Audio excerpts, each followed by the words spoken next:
Ils l'ont traité de poubelle, de personne, une tâche sur la société, mais ils n'en avaient aucune idée. Cette femme était sur le point de bouleverser leur monde. Installez-vous confortablement, prenez une tasse de café chaud et restez jusqu'à la fin, car cette histoire comporte des rebondissements que vous ne verrez pas venir. Si cela vous inspire, n'oubliez pas d'aimer, de partager et de commenter. Au cœur de la Nouvelle-Orléans, sous les lampadaires vacillants, Helena Carter assise sur le trottoir froid, les bras enroulés autour d'elle alors que l'élite de la ville passait devant elle comme si elle était invisible. Elle n'a pas toujours été comme ça. Autrefois, elle avait des rêves, une vie remplie d'espoir. Mais la vie n'était pas douce. Il y avait tout arraché, la laissant se débrouiller seule dans un monde qui ne respectait que le pouvoir et les privilèges. Les gens se moquaient d'elle, jetèrent de la monnaie avec une pitié condescendante, ou pire, l'ignoraient complètement. Pour eux, elle n'était rien d'autre qu'une saleté de la rue, un rappel de ce qu'ils craignèrent le plus, tomber au fond et être oubliés. Mais ils ne voyaient pas ce qu'il y avait sous la terre, la faim dans ses yeux qui n'était pas seulement de nourriture, mais de justice, de vengeance, de moyens de s'élever. Une nuit pluvieuse, alors qu'elle se blottit sous un pont pour s'abriter, elle entendit un groupe d'hommes riches se moquer d'elle. « Je parie qu'elle ne tiendrait pas un jour dans notre monde », se moqua l'un d'eux. « Elle est déjà perdue. » Un autre rit. Helena serra les poings. Il pensait qu'elle était brisée, qu'elle avait accepté son sort. Ils n'avaient aucune idée à qui ils avaient affaire. Cette ville avait essayé de l'enterrer, mais ils avaient oublié une chose. Une femme comme Helena ne reste pas enterrée. Elle se lève. Et ce n'était que le début. Le lustre étincelait au-dessus d'eux, projetant sa lumière dorée sur la grande salle du domaine Beaumont. Mais pour Helena Carter, la pièce ressemblait davantage à un prison de verre et de soie. Elle se tenait au bout de l'allée, étouffant dans le tissu suffocant d'une robe blanche coûteuse qu'elle n'avait jamais choisie, sur le point d'être mariée comme un pion dans le jeu tordu d'un milliardaire. L'homme responsable de cette humiliation? Victor Beaumont, un magnate impitoyable, un homme qui croyait que la richesse était une loi, que le pouvoir était absolu, et que les émotions étaient des faiblesses destinées à être écrasées. Et ce soir, il utilisait son donner une leçon brutale à son fils. Son fils, Daniel Beaumont, se tenait devant l'autel, rigide, illisible. Il était le golden boy de l'élite new-yorkaise préparé pour reprendre l'empire de son père. Mais contrairement à Victor, Daniel avait un cœur, une conscience. Et c'était ça le problème. La compassion de Daniel, son refus de devenir un autre héritier de sang-froid, avait irrité Victor au-delà de la raison. Pour lui, la gentillesse était une maladie et Daniel avait besoin d'un remède. Alors il a agi. Il forçait Daniel pour épouser Helena, la personne, la femme que le monde avait rejetée. Ce n'était pas seulement un mariage arrangé, c'était une punition. Un spectacle public destiné à humilier les deux. Victor sourit en examinant la pièce. L'élite de la haute société murmurait derrière ses coupes de champagne, les yeux brillants d'un amusement cruel. Ils n'étaient pas là pour célébrer un mariage. Ils étaient là pour regarder un accident de train. Ils voulaient voir Helena échouer. Ils voulaient la voir s'effondrer sous le poids de leur ridicule, la voir lutter pour s'intégrer dans un monde conçu pour briser des gens comme elle. Ils s'attendaient à ce qu'elle baisse la tête de honte. Mais ils ne savaient pas Helena Carter. Elle a peut-être été forcée de se marier, mais elle a refusé d'être une autre oiseau en cage dans leur palais doré. Elle serra les poings, sentant le poids de leur jugement, leur rire la transperçant comme des lames. Mais elle ne casserait pas. Pas ce soir. Jamais. La cérémonie s'éternisait, chaque mot des vœux lui donnant l'impression que des chaînes se resserraient autour de sa gorge. « Est-ce que toi, Daniel Beaumont, prends Helena Carter pour épouse légale ?» Silence. Une lueur d'hésitation traversa le visage de Daniel. Il détestait ça autant qu'elle. Mais le regard froid de Victor le transperça comme un poignard, le mettant au défi de défier le nom de famille. Finalement, les dents serrées, Daniel marmonna « Je fais ». Le curé se tourna vers elle. « Et est-ce que toi, Helena Carter, emmènes Daniel Beaumont ?» Elle l'a interrompu. « Est-ce important ?» La chambre gelait.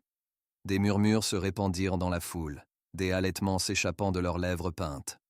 Personne ne s'y attendait, la mendiante parlait, et encore moins défier le moment. La mâchoire de Victor resserrée. Il s'était attendu à une épouse silencieuse et obéissante. Quelqu'un de trop reconnaissant pour les restes qu'il lui avait jetés pour lui causer des ennuis. Il était faux. Elena se tourna pour faire face à la foule, sa voix résonnant dans la salle comme un cri de guerre. Ce n'est pas un mariage, c'est une transaction, une leçon, une punition. Ses lèvres se retroussèrent en un sourire narquois. Et vous êtes tous là pour le spectacle. Les murmures a éclaté dans le chaos. Le visage de Victor s'assombrit. Son petit jeu était hors de son contrôle. Mais Daniel, je la regardais différemment maintenant.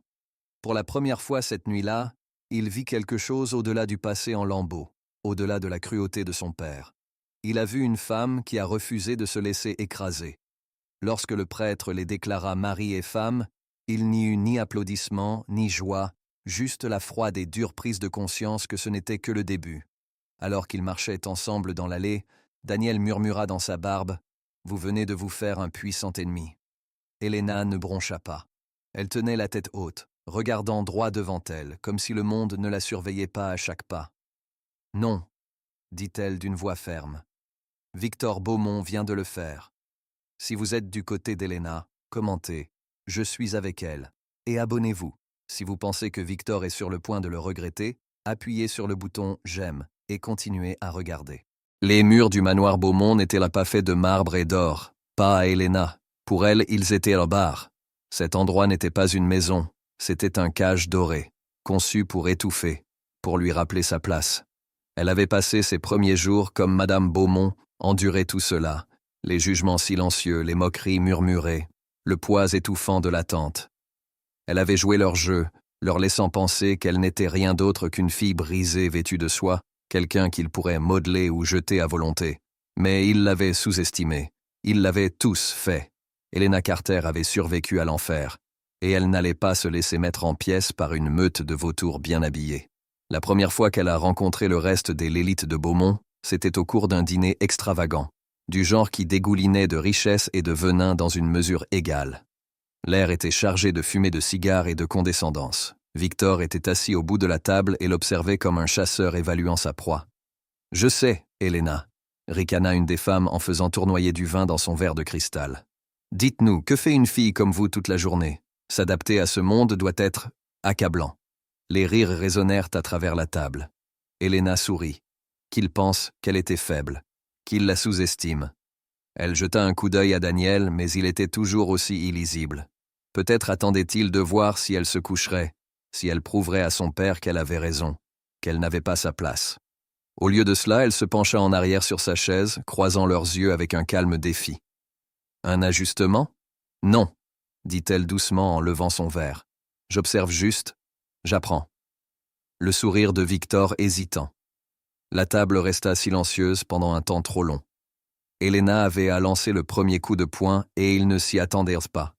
Cette nuit-là, elle prit une décision. Elle ne se contenterait pas d'endurer. Elle s'adapterait.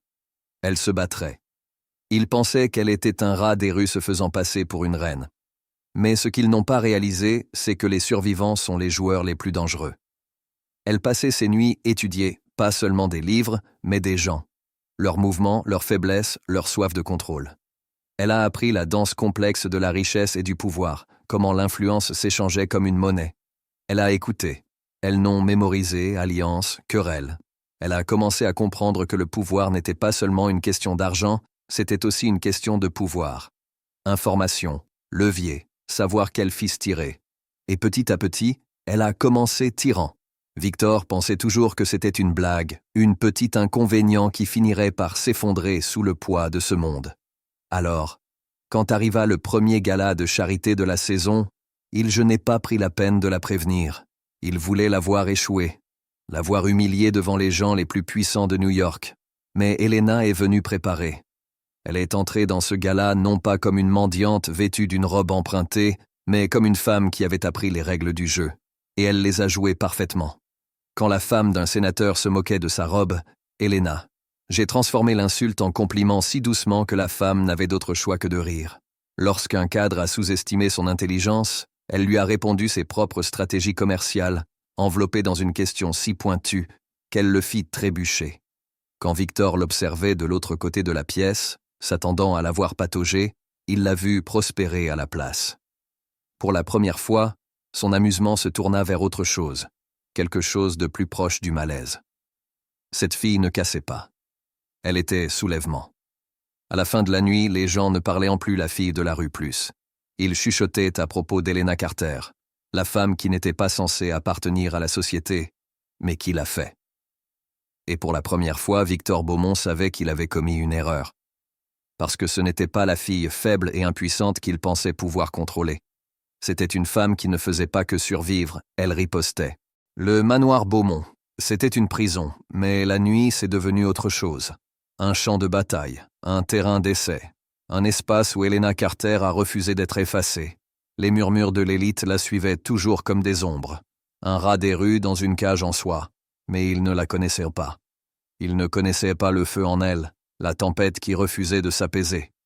Elle avait été rejetée, négligée, moquée, mais dans le silence de la nuit, elle est devenue autre chose. Elle créait. Helena avait toujours connu la difficulté.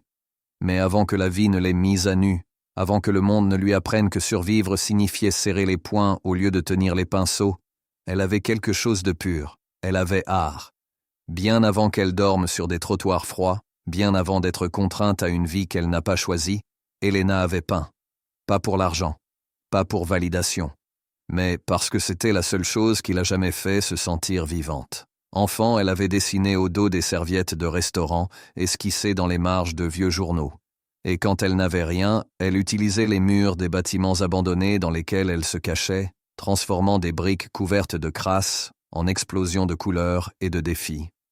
Elle a laissé des fragments d'elle-même dans les ruelles, dans les coins oubliés de la ville, murmure d'une jeune fille qui refusait de disparaître. Mais personne ne l'a jamais remarqué, jusqu'à maintenant. Daniel Beaumont n'était pas comme son père. Il ne la regardait pas comme les autres.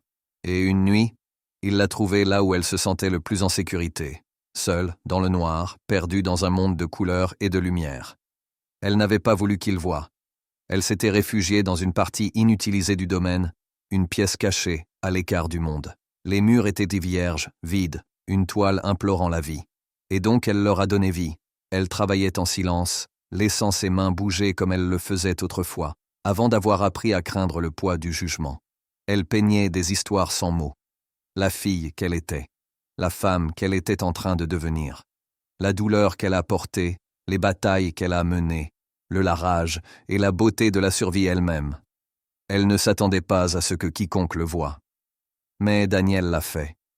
Il passait devant l'ancienne bibliothèque lorsqu'il remarqua la légère lueur sous la porte. Curieux, il entra, et gelé. Il n'avait jamais rien vu de pareil.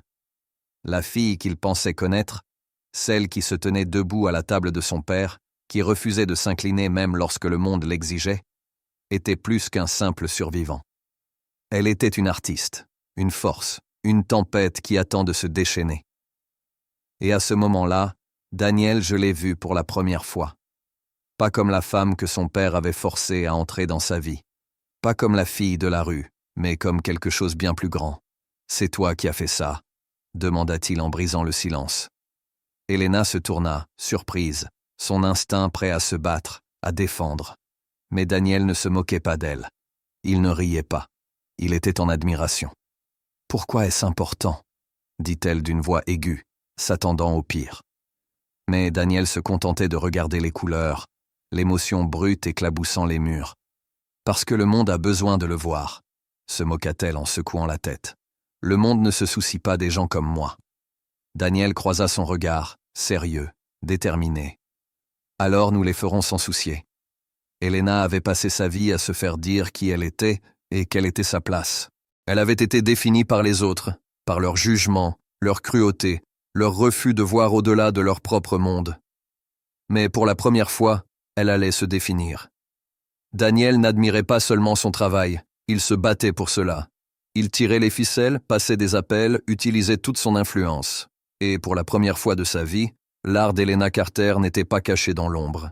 C'était sur les murs d'une galerie, sous les lumières vives, où personne ne pouvait l'ignorer. Le soir de sa première exposition, elle est entrée dans la galerie non pas en tant qu'étrangère, pas en tant que femme qu'ils essayaient d'enterrer, mais en tant qu'artiste, en tant que personne qui avait tracé son propre chemin avec rien d'autre que ses deux mains. Elle a regardé les mêmes personnes qui autrefois chuchotaient à son sujet, restaient silencieux, fixant les pièces qui criaient son histoire plus fort qu'elle ne le pourrait jamais. Victor Beaumont était là, ses lèvres pincées en une fine ligne, ses yeux scrutant la pièce, son monde soigneusement conçu se fissure sur les bords. Ce n'était pas la femme qui l'avait forcé à entrer dans la vie de son fils. Ce n'était pas la fille qu'il s'attendait à briser.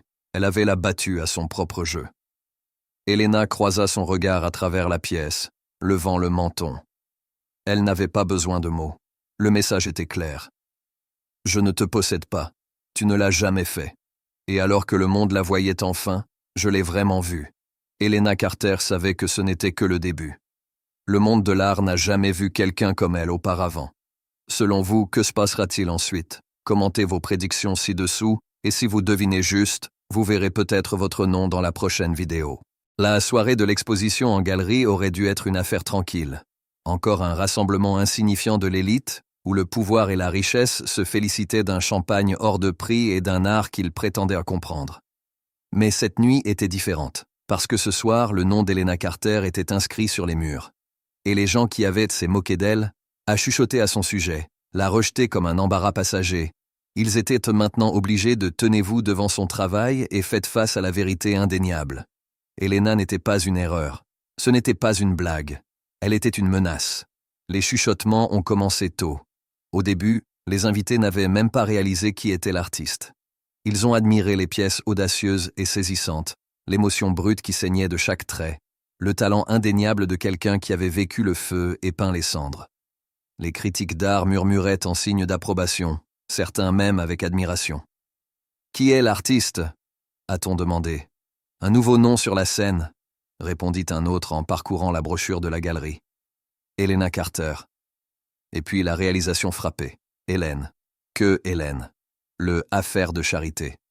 La fille qui n'avait pas sa place. Le personne que Victor Beaumont avait jeté dans son monde comme un déchet. Le changement a été immédiat. Les verres à vin s'arrêtèrent à mi-gorgée. Les conversations se sont transformées en échanges feutrés. La tension dans la salle épaissit comme de la fumée avant une explosion.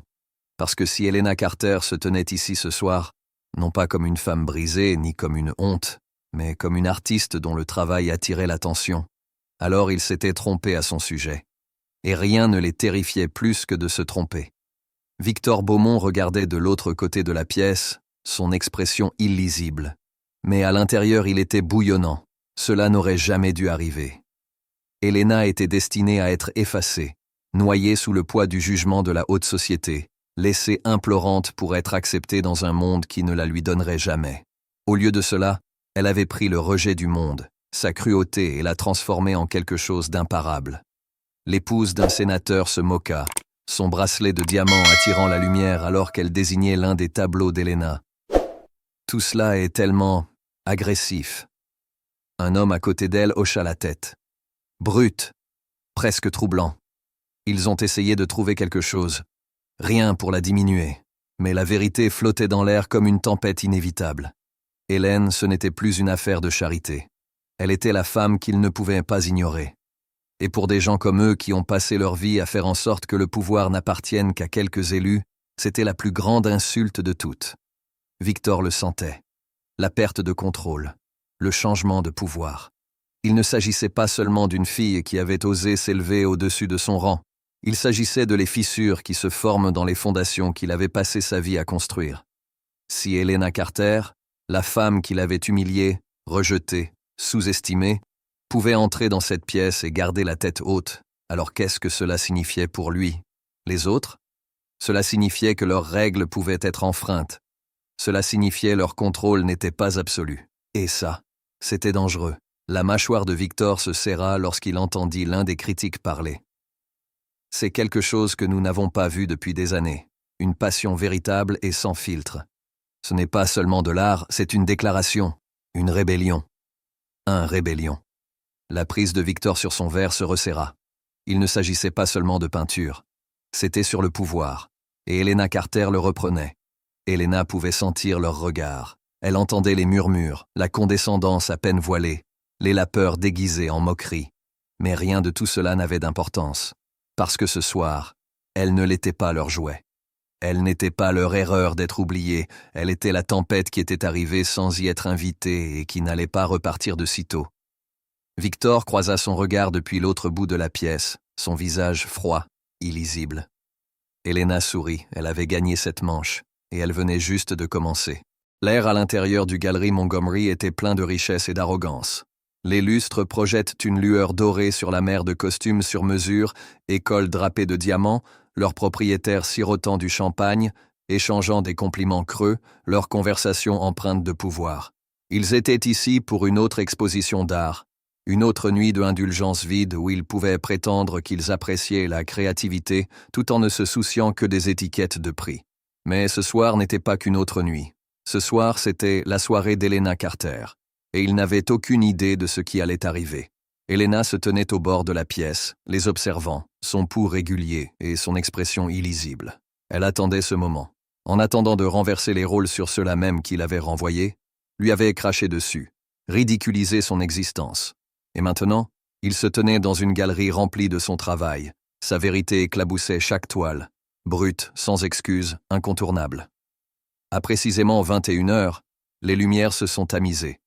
Un silence se répandit dans la pièce. Un homme vêtu d'un smoking pointu est monté sur scène. « Mesdames et messieurs, merci d'être venus nous rejoindre ce soir. Nous sommes honorés de présenter l'artiste derrière cette collection révolutionnaire, Elena Carter. » La foule gelée. Les murmures commencèrent immédiatement. Son, la mendiante, l'affaire de la charité. Elena n'attendit pas que leur choc s'apaise. Elle s'avança, non pas comme la jeune fille qu'ils avaient tenté de briser, mais comme la femme qui s'était relevée malgré eux. Ses talons claquaient contre le sol en marbre, à chaque pas une déclaration de guerre.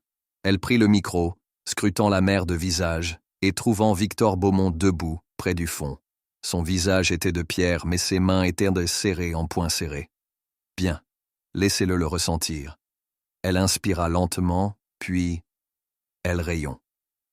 Je n'aurais jamais été censé être ici. Certains d'entre vous me connaissent. Certains d'entre vous prétendent que non. Sa voix transperça le silence comme une lame. Je n'étais jamais censé rester debout dans cette pièce.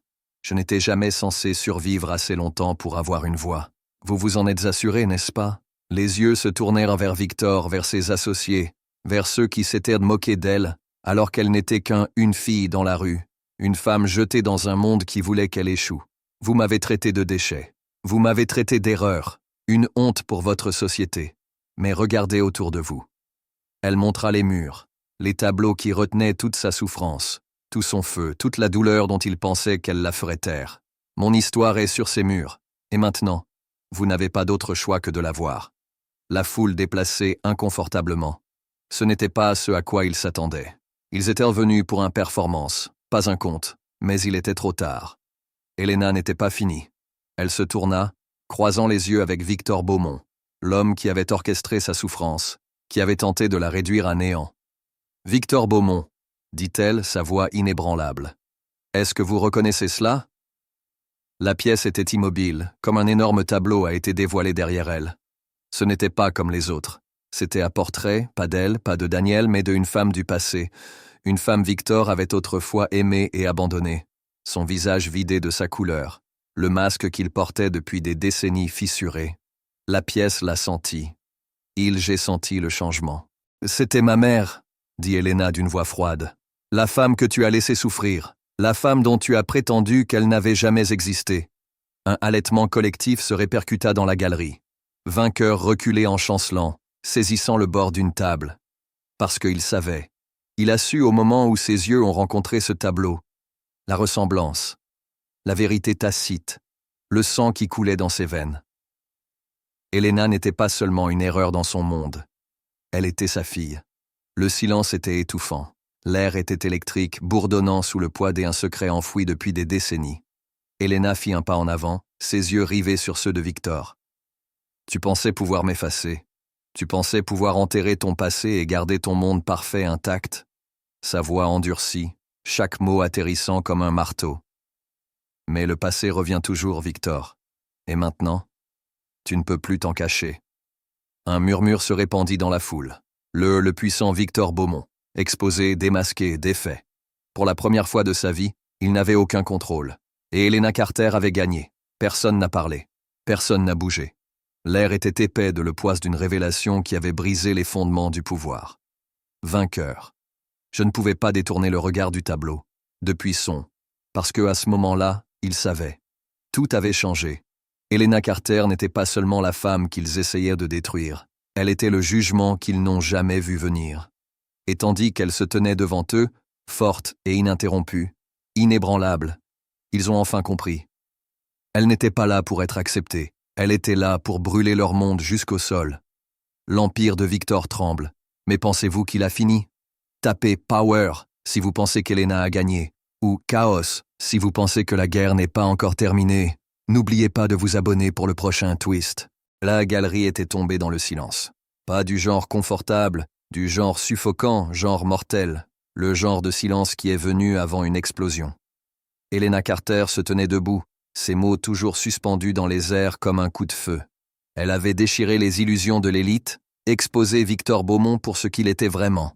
Un homme qui avait bâti son empire sur les secrets, les trahisons et les corps de ceux qui l'avaient rejeté. Mais maintenant, son plus grand péché l'avait finalement rattrapé. Parce que devant une foule remplie d'acteurs du pouvoir et des plus impitoyables de la société, il venait de se rendre à l'évidence. Il ne pourrait jamais fuir.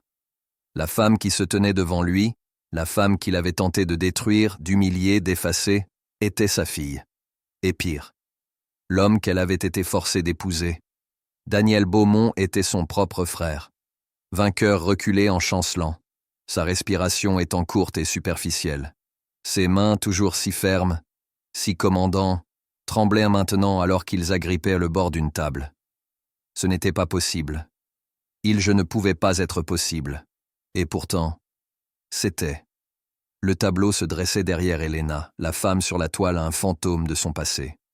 Sa mère, la femme qui l'avait abandonnée, la femme qui l'avait laissé souffrir pendant qu'il construisait son empire, la femme qu'il avait essayé d'oublier, et maintenant sa fille se tenait devant lui, un témoignage vivant et respirant de tout ce qu'il avait enterré. « Non », murmura-t-il en secouant la tête. Mais sa voix était faible, son autorité habituelle éclatait. Les yeux d'Helena brûlaient avec fureur. Oui, c'était un mot, mais ça a frappé comme une boule de démolition. Le monde de Victor, si soigneusement construit, s'est effondré à ce moment-là. Il avait forcé Daniel, son propre fils, pour épouser cette femme qui était son sang, sa fille. Son poids s'est installé tout à coup. La vérité était une vie, une respiration bête, enroulant ses griffes autour de sa gorge, la mettant au défi de se briser. Mais elle n'a pas. Parce qu'à ce moment-là, pour la première fois, elle a vu l'image plus grande. Toute sa vie, elle avait cru qu'elle était le seul à avoir souffert. La jeune fille est partie mourir de faim, se battre pour chaque souffle. La femme fut jetée dans la fosse aux lions, forcée de jouer à un jeu dont elle n'avait jamais voulu. Mais maintenant, alors que son regard transférait à Daniel, elle a vu la vérité se refléter sur elle. Elle n'était pas la seule victime. Il avait aussi été un pion, forcé dans une vie qui n'était pas la sienne, façonné par un père qui ne le considérait que comme rien de plus, un outil pour exercer le pouvoir. Et maintenant, il venait d'apprendre que la femme qu'il avait été marié, liée à, avait aimé de la seule manière qu'il connaissait, était sa sœur. Le visage de Daniel était pierre, sa mâchoire se serra si fort qu'elle crut qu'elle pourrait se briser. Mais ses yeux hurlaient, et soudain Helena n'était plus seulement en colère contre elle-même, elle était en colère contre lui aussi. La pièce était plongée dans le chaos. Les invités chuchotaient d'une voix frénétique et feutrée. Certains ont eu la décence de paraître horrifiés. Autres, ils attendaient, regardaient, parce qu'ils savaient ce qui allait suivre. Il ne s'agissait pas seulement Helena Carter plus. Il s'agissait de l'héritage de Victor Beaumont s'effondre sous ses yeux. La femme d'un sénateur haleta en posant une main sur sa bouche. « C'est de la folie !» quelqu'un marmonna. « Non, c'est la justice !» cracha Helena. La tête de Victor secouée, son visage un masque de fureur et de désespoir. « Tu penses que tu as gagné ?» siffla-t-il, la voix basse et tremblante. Helena pencha la tête. « Je ne pense pas avoir gagné. » Elle fit un pas en avant, le feu dans sa voix inébranlable. « Je savoir j'ai. » Et puis, devant le plus puissant de New York, devant les gens qui avaient écrit les règles et s'attendaient à ce qu'elle y obéisse. Helena Carter s'est éloignée. Sorti Victor Beaumont se noyer dans les ruines de l'empire qu'il avait bâti sur des fondements de mensonges. Parce qu'il n'y avait pas de retour de ça. Pas pour lui. Jamais. Les murs du Galerie Montgomery, J'avais vu beaucoup de choses au fil des années, des hommes puissants concluant des accords sur du vin hors de prix, des trahisons chuchotées et déguisées en plaisanteries, des scandales enfouis sous la soie et les diamants. Mais ce soir, les murs témoignaient d'autre chose. Aguerre. Helena Carter se tenait au centre, entourée d'une mère de visage qui avait autrefois, il s'est moqué d'elle, lui a craché dessus, l'a considérée comme rien. Il ne riait plus maintenant, parce qu'en l'espace de quelques minutes, elle avait réduit en cendres leur monde. Victor Beaumont, l'homme qui contrôlait tous les aspects de l'élite de cette ville, se tenait figé devant elle. Sa respiration était irrégulière, ses mains toujours serrées en poings serrés. Le poids de la vérité l'a écrasé. Une vérité qu'il avait passé toute sa vie à essayer d'enterrer. Helena n'était pas seulement la femme qu'il avait jetée dans la vie de son fils pour lui servir de leçon. Elle était sa fille. Et pire, il avait forcé son propre fils, Daniel Beaumont, pour l'épouser, les liant sans le savoir dans le destin le plus cruel. La vérité était un couteau sous la gorge, réduisant à néant le pouvoir que Victor détenait depuis des décennies. Mais Helena ne se sentait pas désolée pour lui. Elle ne se sentait pas désolée n'importe lequel d'entre eux. Parce qu'il ne s'agissait pas de lui. Il ne s'agissait pas de ses regrets, de sa culpabilité, de son destruction auto-infligée. Il s'agissait de elle, récupère tout ce qu'il lui a volé. La bouche de Victor s'ouvrit, dans une tentative désespérée de reprendre le contrôle. Helena, Tu penses que je me soucie de ce que tu as à dire? Les mots fouettaient le silence comme un fouet, vif, inébranlable. Victor tressaillit. Helena fit un pas lent en avant, ses talons fissuration contre le sol en marbre. La foule s'est séparée autour d'elle, l'air si épais de tension qu'on avait l'impression que le monde entier était retenir son souffle. « Tu pensais que j'allais craquer, n'est-ce pas ?» dit-elle, voix calme, constant et mortelle. « Tu pensais que j'allais m'effondrer sous le poids de ça? Que je m'enfuirais ?» Elle laissa échapper un petit rire, mais il n'y avait aucun humour dedans. « Non. Tu ne me connais pas du tout, Victor. » La mâchoire de Victor se serra. C'était un homme habitué à commander la peur, habitué au simple son de son nom qui rend les gens arcs. Mais Hélène, elle n'avait pas peur de lui. Elle ne l'avait jamais été. Tu as passé ta vie à jouer à Dieu, à décider qui compte et qui ne compte pas. Tu as rejeté ma mère comme si elle n'était rien. Tu as construit ton empire pendant que je me battais pour survivre dans la rue. Et maintenant, ses yeux brûlaient en lui, aussi féroces que le feu en elle. Maintenant, tu dois me regarder dans les yeux et faire face à ce que tu as créé. Victor déglutit difficilement. Mais Helena n'avait pas fini. Elle s'est retournée face à la salle, l'élite, les puissants, ceux qui l'avaient regardé comme un spectacle toutes ces années. « Vous avez tous fait ça, » dit-elle en élevant la voix. Certains d'entre eux avaient le audace à avoir l'air offensés, d'autres se déplaçaient inconfortablement. Chacun d'entre vous a joué le jeu pendant que des hommes comme lui décidaient qui était digne d'un avenir et qui ne l'était pas. Vous étiez assis dans vos demeures, buvant votre vin coûteux tandis que des femmes comme ma mère étaient laissées pourrir. Et quand j'ai été jeté dans ce monde en guise de punition, vous ris. Tu as chuchoté à mon sujet, tu as attendu que j'échoue. Silence. Personne n'a bougé, personne n'a osé défier là. Parce qu'ils le savaient tous. Elle était droite. Mais je n'ai pas échoué, dit-elle. Sa voix plus fort maintenant, inébranlable. Je survécus. Je me levai. Et maintenant, c'est à moi de décider de ce qui se passera ensuite.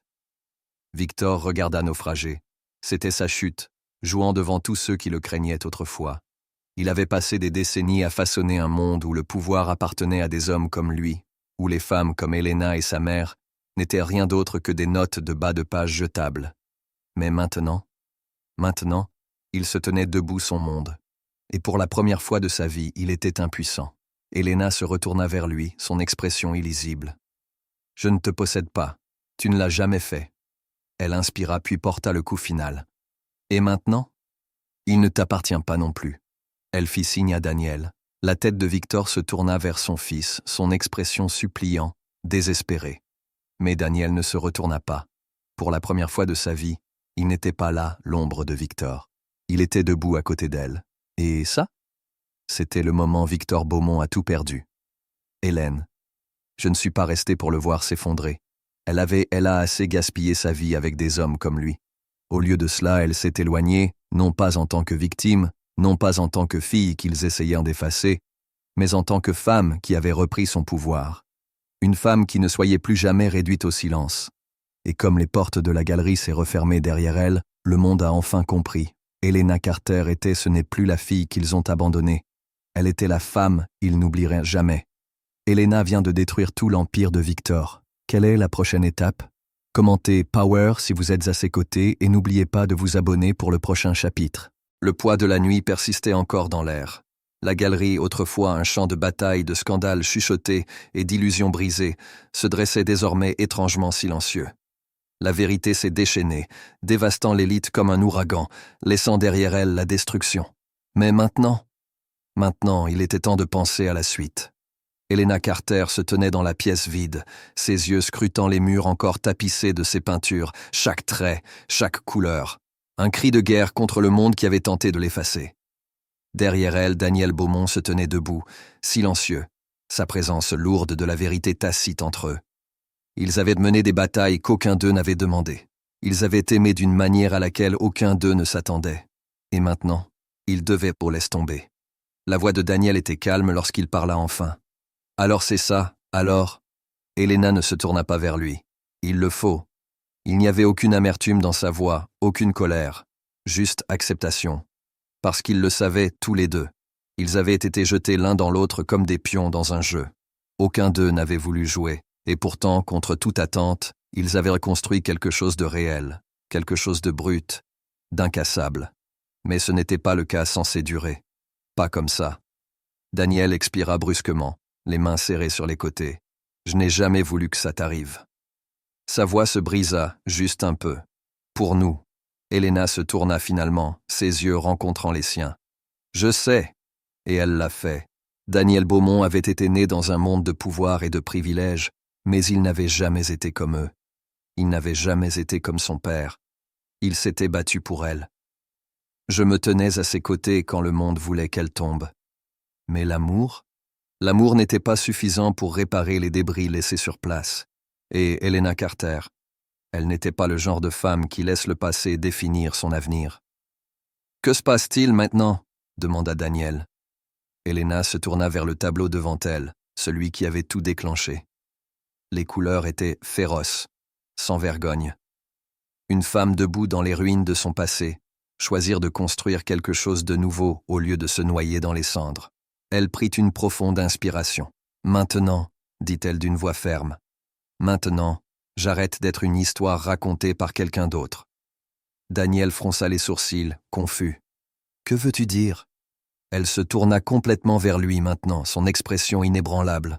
« Toute ma vie, j'ai été ce que les gens ont fait de moi. La mendiante, l'erreur non désirée, le pion dans le jeu de Victor Beaumont. Même maintenant, je ne suis que la femme qui a survécu à sa destruction. » Elle s'approcha, sa voix remplie de le feu, avec défi, avec quelque chose d'incassable. « Je refuse d'être une histoire que quelqu'un d'autre écrit. À partir de maintenant, je raconte la mienne. » La gorge de Daniel se serra. « Et comment fais-tu ça ?» Les lèvres d'Helena se retroussèrent un sourire lent et complice. « Avec mon art. » La décision était déjà prise. Elle le ferait s'éloigner du chaos, des scandales, du nom qui avait hanté toute sa vie, mais elle ne disparaîtrait pas. Non, Helena Carter ne disparaîtrait plus jamais. Elle le ferait. Transforme sa douleur en quelque chose de plus grand. Elle prendrait son histoire, sa survie, son combat, et elle veillerait à ce que le monde ne l'oublie jamais. Parce qu'il y avait d'autres femmes comme elle, femmes qui avaient été réduites au silence, rejetées, sous-estimées. Et s'il y avait une chose Helena savait mieux que quiconque, c'était comment s'élever. Elle se tourna une dernière fois vers Daniel, sa voix doux mais définitive. « Tu n'as jamais été mon ennemi. » Son expression se tordit avec quelque chose d'illisible, douleur, compréhension, peut-être même fierté. « Toi non plus, » a-t-il admis. Elle a tendu la main, lui serrant la main pendant une seconde fugace, une dernière promesse silencieuse entre eux.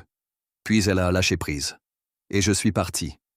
Des mois plus tard, le nom Helena Carter était partout. Pas comme un Beaumont. Pas aussi la fille de la rue. Mais comme un artiste, une force, une révolution. Son travail était brut, implacable. Il a crié pour les femmes oubliées, effacées, mises de côté. Ses expositions n'étaient pas seulement démonstrations de talent. Ils étaient un cri de guerre, Et quand les critiques l'appelaient art provoquant, provocateur, trop?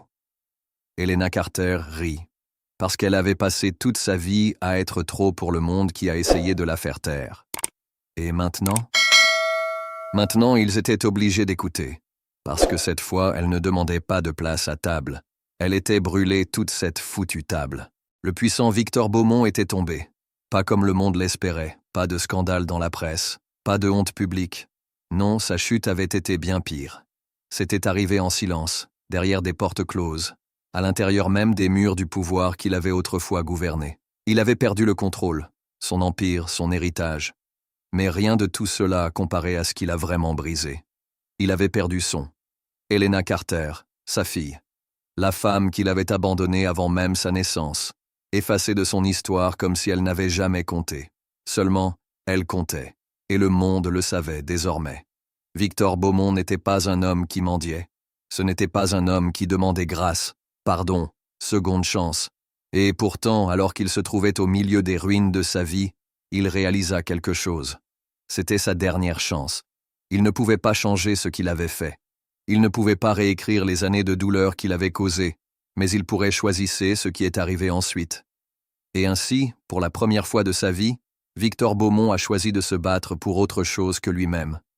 Tout a commencé avec l'argent, parce que c'était tout ce qu'il lui restait. Il a canalisé des millions de dollars vers des œuvres caritatives qui soutenaient des femmes comme la mère d'Helena, des femmes qui avaient été abandonnées, maltraitées, effacées. Il a construit des refuges, des bourses financées, de l'aide juridique. Mais l'ironie, le même argent que j'avais autrefois lui a acheté du pouvoir. Cela ne voulait plus rien dire maintenant, parce que peu importe le nombre de vies en qu'il a essayé de réparer, la seule personne à qui il voulait lui pardonner, je ne le ferai jamais. Le jour où il a finalement affronté Hélène encore une fois, c'était dans son studio. Elle se tenait devant une toile, un pinceau à la main, la lumière de l'après-midi se répandant à travers les fenêtres, la coulant d'or. Elle avait l'air intouchable, incassable. Et pour la première fois de sa vie, Victor se sentait petit. « Je sais que tu ne me dois rien », commença-t-il d'une voix rauque et creuse. « Mais je... Et toi ?» le coupa-t-elle en se retournant, ses yeux brûlants sur lui. « Tu veux que je te dise que ce que tu as fait n'était pas si mal? Que je comprends ?» Il déglutit difficilement. « J'essaie, » dit-il. « J'essaie de le réparer. » Un rire amer s'échappa de ses lèvres. « Réparer ?»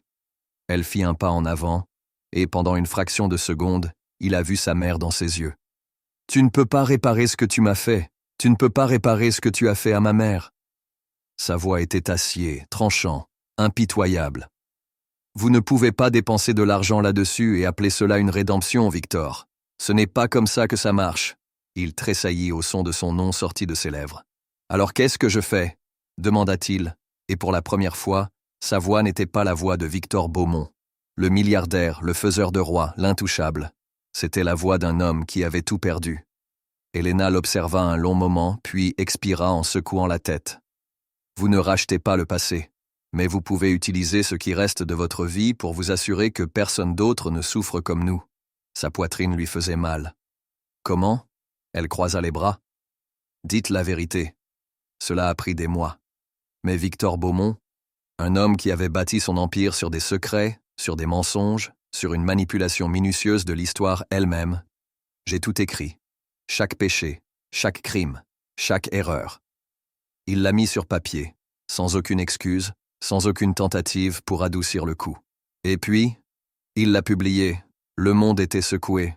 Le livre était une confession, un abandon public de tout ce qu'il avait autrefois protégé. Le nom Victor Beaumont, autrefois craint et vénéré, était désormais à jamais lié à sa chute. Mais pour la première fois de sa vie, il s'en fichait. Il avait fait ce qu'Helena avait demandé. Et peut-être, juste peut-être, que c'était suffisant. Des mois plus tard, il se retrouva de nouveau devant son studio. Elle ne l'a pas fait attendre. Elle sortit, les bras croisés, les yeux méfiants. « Je l'ai lu », dit-elle simplement. Victor hocha la tête. Il ne lui a pas demandé si elle lui avait pardonné. Il savait mieux. « Est-ce que ça a aidé ?» a-t-il demandé à la place. Une longue pause. « Alors ?»« Pas pour moi », a-t-elle admis. « Mais pour les autres ? Peut-être. » Il expira. C'était suffisant. Elle se tourna pour partir, mais avant de le faire, elle le regarda une dernière fois. Quoi qu'il arrive ensuite, Victor, c'est à toi de décider. Et puis elle est partie. Le laisser seul avec son dernier chapitre. Le sommet international sur la justice des femmes. Je n'avais jamais assisté à une nuit pareille. Pendant des années, ce n'était rien d'autre qu'un événement raffiné où l'élite se réunissait pour discuter de l'égalité. À distance sécuritaire. Des paroles sans action, des discours sans poids. Mais ce soir, Helena Carter était sur scène. Et ils étaient, je vais écouter. Cela avait commencé avec une galerie. Pas n'importe quelle galerie, l'exposition d'art la plus puissante depuis des décennies. Une collection d'œuvres qui ne parle pas seulement de la douleur, mais a crié contre ça. Les peintures ne concernaient pas la beauté. Il ne s'agissait pas de confort. Ils étaient sur la guerre.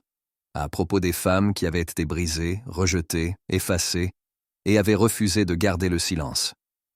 Un tableau représentait une mère serrant son enfant dans ses bras, le visage à moitié caché dans l'ombre. Une femme obligée de choisir entre survie et dignité. Un autre, une jeune fille debout devant un miroir brisé, son reflet la regardant en morceaux. Et au centre de tout ça, une pièce simplement intitulée « Tu voulais que je parte ».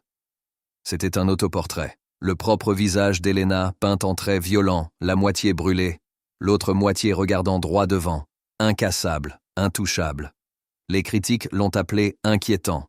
Ils l'ont appelé trop cru, trop provocateur. Mais il n'avait d'autre choix que d'en parler. Parce que cette fois, il ne pouvait pas détourner le regard. Pour la première fois, les gens qui avaient dominé des voix comme la sienne étaient impuissants face à cela. La même élite qui avait chuchoté à son sujet lors des dîners, ceux qui avaient se moqué de son ascension, qui s'attendaient à ce qu'elle disparaisse. Maintenant, ils sont intervenus crainte silencieuse, entourés d'une vérité trop audacieuse pour ignorer. Et puis l'impossible s'est produit. Ils l'ont invité à parler. Pas par gentillesse, pas par respect, mais parce qu'ils savaient. S'ils ne la laissaient pas raconter son histoire, le monde ne leur pardonnerait jamais. Helena se tenait sur le podium, les lumières brillaient sur sa peau, les caméras tournaient. La foule devant elle était remplie de des hommes au pouvoir, des femmes dans le silence, des dirigeants qui avaient passé leur vie à dicter quelles voix comptaient et lesquelles ne comptaient pas. Ce soir, ils n'ont pas pu décider. Elle ajusta le microphone, les doigts stables. Puis elle a parlé. Il fut un temps où je pensais que le silence me sauverait. Sa voix était calme, mais la pièce. J'ai ressenti l'impact comme un tremblement de terre. Je pensais que si je me faisais suffisamment petit, si je ne ripostais pas, si je me contentais d'endurer, alors peut-être que le monde me laisserait vivre. Elle expira en regardant les mêmes personnes qui s'étaient autrefois moquées de son existence. J'ai eu tort. Le silence était étouffant. Personne n'a bougé. Le monde ne laisse pas vivre des femmes comme moi. Il ne nous laisse pas exister. Il nous efface avant même que nous puissions riposter. Elle s'est avancée. La voix s'élève, inébranlable. Mais je suis toujours là. Ces mots coupent l'air comme une lame tranchant le pouvoir qui avait tenté de la retenir. Vous avez essayé de faire taire les femmes comme moi. Vous avez essayé de nous enterrer sous votre pouvoir, sous votre argent, sous vos règles. Une pause. Alors, mais tu as oublié une chose. Elle regarda la foule, sa voix une déclaration de guerre. Nous ne restons pas enterrés. Un murmure parcourut le public. Elle pouvait le sentir. Le changement, la peur, la prise de conscience que le monde qu'il contrôlait depuis si longtemps était en train de disparaître. Nous ne sommes pas nés pour qu'on nous marche dessus. Sa voix était de feu, répandre, consumer, brûler tous les mensonges qui avaient été racontés pour garder les femmes comme elle à leur place. Nous ne sommes pas nés pour être effacés. Elle tenait la tête haute, ses derniers mots ébranlant les fondations même de la pièce. Nous sommes nés pour nous tenir debout, pour nous élever, pour marcher la tête haute. La pièce éclata. Certains ont applaudi. Certains se sont assis silence, stupéfaits, incapables de comprendre le fait qu'une femme qu'ils avaient autrefois appelée sans valeur était maintenant debout, au-dessus de tous. Mais le plus important, pas une seule personne n'a détourné le regard. Parce qu'Helena Carter n'était plus la femme qu'ils avaient renvoyée. Elle était la femme qui avait réécrit l'histoire. Et cette fois, elle ne demandait pas la permission. Le monde avait changé. Non pas parce qu'il le voulait, mais parce qu'elle l'a forcé. Il y a 5 ans, Helena Carter avait quitté le sommet international sur la justice des femmes, laissant derrière elle les restes brisés d'un monde qui avait tenté de l'effacer. Et maintenant? Maintenant, elle était une légende. Son nom, autrefois prononcé dans des murmures de pitié et de moquerie, était désormais gravé dans l'histoire. Pas en tant que victime, pas comme un scandale, mais comme une révolution. Helena Carter n'était plus seulement une artiste, elle était l'artiste. Ses expositions s'étaient étendues des galeries underground de New York à les plus grandes salles d'Europe. Paris, Londres, Rome. Ses peintures n'étaient pas seulement admirées, ils étaient craints. Parce que chaque coup de pinceau portait le poids d'une histoire que le monde avait essayé d'oublier. Son travail se déroulait dans des endroits où le pouvoir était autrefois incontesté. Sur les murs des milliardaires qui avaient autrefois méprisé les femmes comme elle, désormais obligés de payer des millions juste pour posséder une part de sa fureur. Aux Nations Unies, où une fresque murale représentant les femmes brise les chaînes dominait les mêmes hommes qui avaient passé des décennies à garder ces chaînes verrouillées. Même au bureau du président des États-Unis, où une seule pièce intitulée « L'incassable » était un témoignage de le feu de toutes les femmes qui refusaient de garder le silence. Elle n'était pas seulement peintre, elle était un mouvement qui ne pourra jamais être arrêté. Et puis, il y avait Daniel Beaumont. Autrefois, il avait été un prince piégé dans un royaume de corruption. Une fois, il avait été le plus grand pion de son père. Mais maintenant, il était son propre homme. L'empire de Victor Beaumont s'est effondré après l'éclatement de la vérité, laissant une suite de scandales, de trahisons et d'alliances brisées. Mais Daniel ne s'était pas battu pour le reconstruire. Au lieu de cela, il s'était éloigné de tout. Il avait pris ce qui restait de son héritage, chaque dollar, chaque ressource, chaque parcelle de pouvoir qui n'a pas été entachée par les péchés de son père, et il avait construit quelque chose de nouveau. Une fondation. Un endroit où l'art a rencontré la justice, où les voix oubliées ont reçu un microphone, où les survivants ont reçu plus que de la simple sympathie. Ils ont reçu du pouvoir. Il l'a nommée l'initiative Carter. Après elle, pas comme un hommage, pas par amour, mais parce que c'était son feu qui avait éclairé son chemin. Parce que sans elle, il n'aurait jamais vu la vérité. Un après-midi pluvieux à Paris, un journaliste a finalement posé à Helena la question que le monde attendait. Vous êtes passé du statut de femme que le monde a essayé d'oublier à l'une des voix les plus puissantes de cette génération. Si vous pouviez revenir en arrière, si vous pouviez parler à la fille que vous étiez autrefois, la fille qui dormait dans la rue, la fille qui a été forcée de se marier, la fille qui a été moquée, brisée, renvoyée, que lui diriez-vous? Helena réfléchit un long moment. Ensuite, elle a souri. Un sourire complice, un sourire dangereux. Je dirais ceci. Elle se pencha, sa voix basse et forte, inébranlable. Il pensait pouvoir te détruire. Il pensait pouvoir t'enterrer. Il pensait que le pouvoir leur appartiendrait toujours. Une pause. Alors. Mais ils avaient tort. Elle expira, les yeux perçants comme du feu. Tu n'as jamais été censé te taire. Tu n'as jamais été censé être petit. Tu as toujours été censé t'élever. Le journaliste déglutit, visiblement secoué. Helena se rassit, satisfaite. Parce qu'elle le savait. Ce n'était pas la fin de son histoire. Ce n'était que le début. La leçon de résilience. Pourquoi le monde écoute ceux qui refusent de rester le silencieux? La vie n'est pas juste. Cela ne l'a jamais été. Certaines personnes naissent dans un milieu privilégié, se voient confier un scénario où le succès est inévitable, où les portes s'ouvrent avant même de devoir frapper. D'autres sont nés au combat, dans un monde qui leur dit dès le début « Vous n'appartenez pas, vous ne serez jamais assez, vous n'avez jamais été censé vous élever ». Mais l'histoire a prouvé une chose à maintes reprises, ce ne sont pas les privilégiés qui changent le monde. Ce sont ceux qui refusent de se laisser briser. Le voyage d'Helena Carter n'est pas seulement une histoire d'art, de pouvoir ou de vengeance. C'est le miroir du monde dans lequel nous vivons. Un monde où les femmes, en particulier celles qui viennent de rien, doivent se taire, être reconnaissantes pour les miettes qu'on leur donne et accepter leur place. Mais que se passe-t-il lorsqu'une femme refuse? Que se passe-t-il lorsqu'elle ne s'incline pas, lorsqu'elle n'accepte pas, lorsqu'elle accepte chaque insulte, chaque rejet, chaque instant de mise de côté et le transforme en feu?